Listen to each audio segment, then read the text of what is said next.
नमस्कार विद्यार्थी मित्रांनो, मी प्राध्यापक मस्के सर. माझ्या मस्के सर या चॅनलवर तुम्हा सर्वांचं स्वागत आहे. तर विद्यार्थी मित्रांनो, आजचा जो आपला हा व्हिडिओ आहे तो इयत्ता आपल्या 7वीच्या विद्यार्थी मित्रांसाठी आहे, ज्याच्यामध्ये आपण ज्यांची जो काल म्हणजे 26 एप्रिल रोजी जो स्कॉलरशिप परीक्षेचा पेपर झालेला आहे त्याची उत्तरे स्पष्टीकरणासह मी तुम्हाला आजच्या या व्हिडिओमध्ये देणार आहोत. तर याच्यामध्ये आपण आज पाहणार आहोत प्रथम भाषा म्हणजे मराठी, आणि आपला सेट असणार आहे डी. यातल्या मराठीच्या एकूण 25 प्रश्नांचा आढावा या ठिकाणी आपण आज घेणार आहोत. तर बघा, आपला सेट डी आहे, लक्षात घ्या, आणि मराठीचे 25 प्रश्न एकूण स्पष्टीकरणासह. चला तर मग व्हिडिओला सुरुवात करूया. यातला पहिला प्रश्न बघा या ठिकाणी. आता हे जे 1, 2 आणि 3 हे सुसंगत वाक्यांचा परिच्छेद आहे, त्याच्यामुळं याची उत्तरं निवडण्यापूर्वी तिन्ही प्रश्नांचा पहिल्यांदा काळजीपूर्वक अभ्यास केल्यानंतरच आपल्याला काय करायचे, तर या ठिकाणी तिन्ही प्रश्नांची योग्य ती पर्याय आपल्याला निवडायचे आहेत. तर बघा, तिसरा प्रश्न बघा.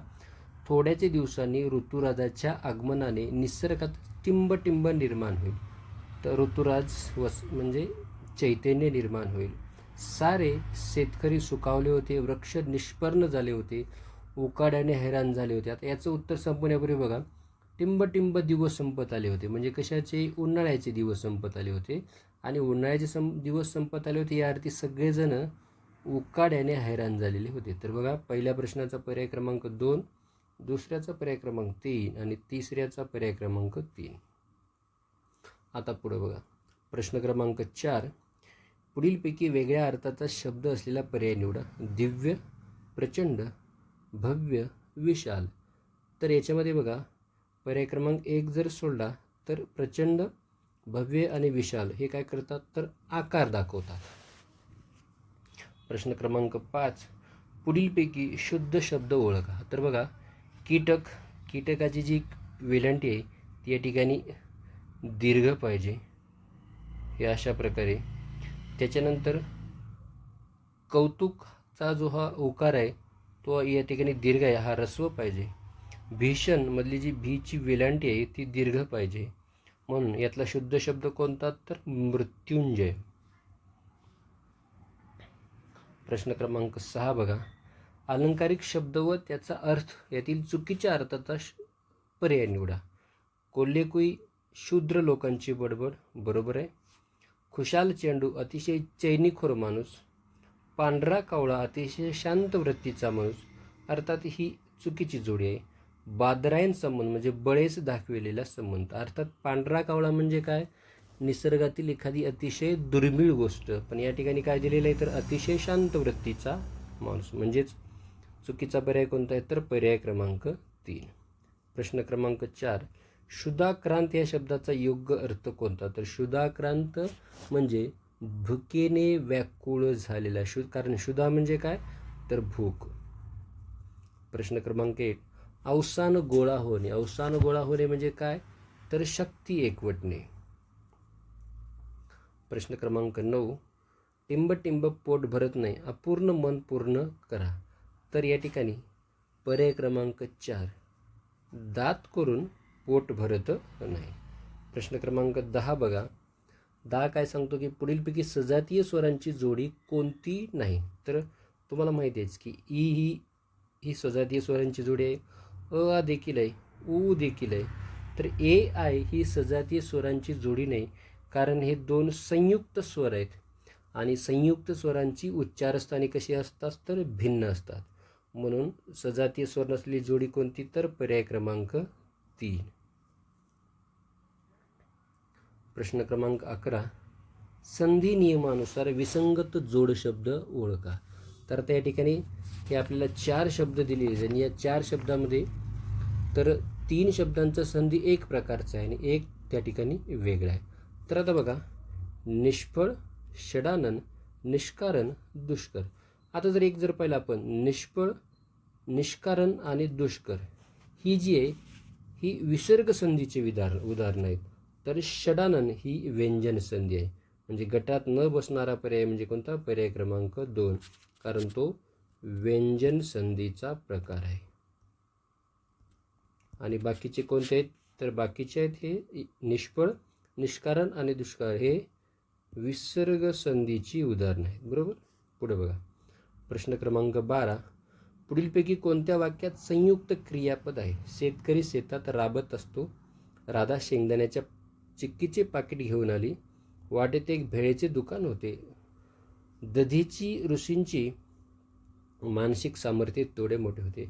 त्या ठिकाणी बघा, पर्याय क्रमांक 1 मधील राबत असतो हे संयुक्त क्रियापद आहे, कारण हे जे राबतो हे धातुसाधित क्रियापद आहे आणि असतो हे सहाय्यक क्रियापद आहे, म्हणून राबत असतो हे संयुक्त क्रियापद आहे, म्हणून पर्याय क्रमांक 1. प्रश्न क्रमांक 13, पाठ्यपुस्तकांखेरीज अवांतर पुस्तकांचे वाचन करावे. या वाक्यातील अधोरेखित शब्दाची जात ओळखा. बघा, खेरीज. आणि खेरीज काय होतं रे? शब्द योग्य आहे, कारण शब्द घ्यावे नेहमी काय करते? त्या ज्या नामासोबत येते त्या नामाचा इतर वाक्यातील इतर गोष्टींशी संबंध दाखवते आणि ज्याचा संबंध इतर गोष्टींशी दाखवते त्याच्या सोबतच येते, म्हणजे हे शब्दयोगी आहे. तर पुढे बघा, प्रश्न क्रमांक 14, पुढीलपैकी स्त्रीलिंगी नाम कोणते? तर बघा, थाप, माप, पाप आणि चाप. बघा, आपण काय म्हणतो? तर ती थाप, ते माप, ते पाप आणि तो चाप. याचा अर्थ स्त्रीलिंगी नाम कोणते? तर थाप म्हणजे ती थाप या अर्थाने, म्हणजे तो, ती, ते असं ठेवून आपण एखाद्या नामाचं लिंग ओळखू शकतो. आणि नामाचं लिंग ओळखण्यासाठी नेहमी नामाच्या एकवचनाचा वापर करणं गरजेचं आहे.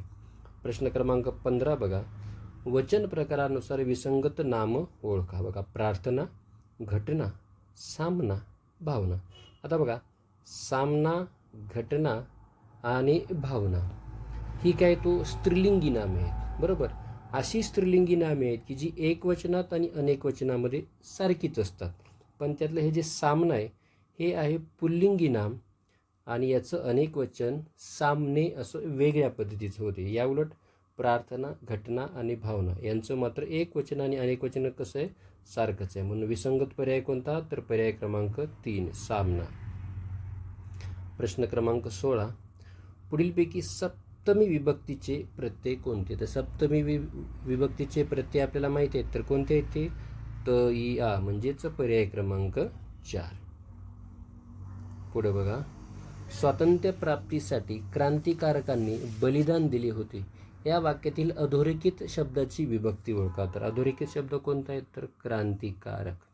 तर क्रांतिकारकांनी, नी अनेक वचनामध्ये ही आहे ती तृतीय विभक्तीची प्रत्यय. प्रश्न क्रमांक 18, आम्ही सहलीला गेलो या वाक्याचा प्रयोग ओळखा. बघा, आम्ही सहलीला गेलो, तर जाणारे कोण? आम्ही, म्हणजे वाक्याचं कर्ता कोण? आम्ही. बरोबर. आणि गेलो हे क्रियापद आहे. बरोबर. तर जाण्याची क्रिया कोणावर झाली? तर आमच्यावरच. याचा अर्थ अर्थातच वाक्याला कर्म नाही. बरोबर. तर मग एकतर अकर्मक कर्तरी किंवा अकर्मक भाव आहे, दोन्हीपैकी असायला पाहिजे. मग आपण काय करूया? वाक्याच्या कर्त्यानुसार वाक्यातलं क्रियापद, कर्त्याच्या लिंगवचन पुरुषानुसार वाक्यातील क्रियापद आपलं रूप बदलते का ते पाहूया. जर बदलत असेल तर तो अकर्मक कर्तरी असेल. बरोबर. मग आम्ही अनेक वचने आहे, आपण काय करूया? याला एक वचने घेऊया. तो सहलीला गेला. बघा, गेलोचं काय झालं? गेला. याचा अर्थ क्रियापदाने आपलं रूप काय केलं? बदललं. स्त्रीलिंगी होता, ती सहलीला गेली. पुन्हा गेली, बदललं. बरोबर. एखादं नाम घेऊत, अनेक वचनी नाव, मुले सहलीला गेली. याचाच अर्थ असा आहे की वाक्यातलं जे क्रियापद आहे गेलो हे क्रियापद कर्त्याच्या तंत्रानुसार काय होतंय? बदलतंय, चालतंय. मग जेव्हा एखादं क्रियापद कर्त्याच्या तंत्रानुसार चालते किंवा कर्त्याच्या लिंगवचन पुरुषानुसार स्वतःमध्ये बदल करते, तेव्हा त्या वाक्याचा प्रयोग कसा असतो? कर्तरी असतो. आणि याचा अर्थ या वाक्यामध्ये कर्म नाही, म्हणून अकर्मक कर्तरी. प्रश्न क्रमांक 19, पुढीलपैकी कोणत्या वाक्यात अर्धविराम वापरावे लागेल? तर अर्धविराम तर बघा, मी तुला भेटलो की तुझे काम करेन, बैल गेला आणि झोपा केला, खूप धावपळ केली परंतु गाडी चुकलीच, चांगले पीक यावे म्हणून त्याने खूप मेहनत घेतली. तर बघा आता पर्याय क्रमांक 3, खूप धावपळ केली परंतु गाडी चुकलीच. आता बघा, या वाक्यामध्ये कसे येतो, 2 छोटी छोटी वाक्य आहेत आणि जेव्हा 2 छोटी छोटी वाक्य परंतु सारख्या उभयान्वी अव्ययाने जोडली जातात तेव्हा त्या ठिकाणी आपल्याला अर्धविरामाचा वापर करावा लागतो. प्रश्न क्रमांक 20, जो आवडतो सर्वांना तोची आवडे देवाला, या वाक्याचा प्रकार आहे तुम्हाला ओळखायचा आहे. तर आता बघा, तोची आवडे देवाला, तोची आवडे देवाला हे मुख्य उपवाक्य आहे आणि जो आवडतो सर्वांना हे गौण म्हणजे हे प्रधान वाक्य आहे आणि हे गौण वाक्य आहे. याचा अर्थ ज्या वाक्यात एक प्रधान वाक्य असते आणि एक गौण वाक्य असते, बरोबर, आणि जे कशाने जोडले जातात, गौणत्व सूचक उभयानी अव्ययानी जोडली जातात, अर्थात तो वाक्याचा प्रकार कोणता असतो, तर तो मिश्र वाक्याचा प्रकार असतो. प्रश्न क्रमांक 21 बघा, सगळे सोयरे स्वयंपाकघरात विराजमान झाले आहेत. विराजमान झाले आहेत याचा अर्थ विराजमान होण्याची क्रिया पूर्ण झालेली आहे म्हणून वाक्याचा काळ कोणता, तर पूर्ण वर्तमान काळ. प्रश्न क्रमांक 22, चिंतामण त्र्यंबक खानोलकर हे कुणाचं टोपण नाव आहे, तर हे आहे आरती प्रभू यांचं टोपण नाव. तर पुढच्या शेवटच्या 3 प्रश्नांकडे, हा अतिशय महत्त्वाचा प्रश्न आहे. ही कविता आपल्याला काळजीपूर्वक या ठिकाणी वाचावयाची आहे. तर प्रश्न क्रमांक 23 बघा, दीनबंधू कोणास म्हटले आहे. तर आता इथे बघा, कीव यावी पण तयाची कुणाला, जात उपहासुनी पसरल्या कराला, तोची येई कुणी परतुनी मजूर, बघुनी दिना त्या उधानुन उर, मने राहीन मी एक उपाशी, दिन मी एक उपाशी, परी लाभू दे 2 घास यासी, खिसा ओतुनी तया ओंदळीत, चालू लागे तो दीनबंधू वाट. म्हणजे या ठिकाणी जर आपण अतिशय खोल विचार केला तर आपल्या लक्षात येते की या ठिकाणी दीनबंधू कोणाला म्हटलेलं आहे, तर मजुराला म्हटलेलं आहे. आता पुढे बघा, प्रश्न क्रमांक 24, अपंगाच्या आश्रयाला कोण जात आहे असे कवीला वाटते. तर पुन्हा बघा, अपंगाच्या आश्रयाला बघा, या ठिकाणी कोपऱ्याशी गुणगुणत अन अभंग, उभा केव्हाचा एक तो अपंग, भोवतीचा अंधार जो निमाला, हृदयी त्याच्या जणू जात आश्रयाला. म्हणजेच आश्रयाला म्हणजे अपंगाच्या आश्रयाला कोण जाते, तर अंधार जातो, म्हणजेच पर्याय क्रमांक 4. आणि प्रश्न क्रमांक 25 आणि शेवटचा, गरीब या शब्दाचा समानार्थी शब्द कवितेत कोणता आलाय. तर बघा, गरीब या, तर आपण कवितेचं जर पाहिलं तर दीन यायला पाहिजे, म्हणजे पर्याय क्रमांक 1. तरी पण अतिशय काळजीपूर्वक वाचणं गरजेचं आहे.